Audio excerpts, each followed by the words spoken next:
Welcome back to Mumford Restoration, and we're showing you things that are coming into the shop. And we had just done a video recently about another Frigidaire refrigerator, and this is the second one. This is a Crosley Shelvador. So you can see the word Shelvador here, and we're going to be telling you more about Mr. Crosley and all of his inventions.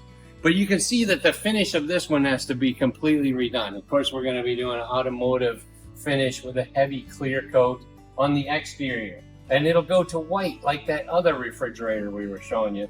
Then all the chrome will be polished, and you can see the bottom, the mechanism will be clean, and we'll be repainting all the underneath and the front cover.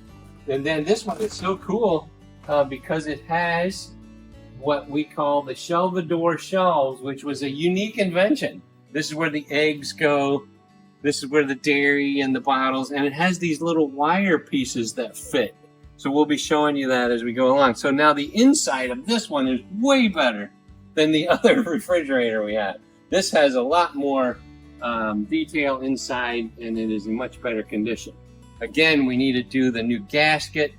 We're going to be cleaning, of course, the whole freezer section.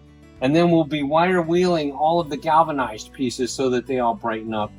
And then trying to realign the drawers and so forth. But there's not a ton to be done on the inside. We have one epoxy repair to make here with the plastic. So we look forward to you seeing the progress of this, and then the final result when we're all done. It'll be really shiny and very white. So we're really going to be excited about it when it's all done. So you'll see the comparison of the two refrigerators if you watch for both of those videos and see how they come out. Thanks for watching.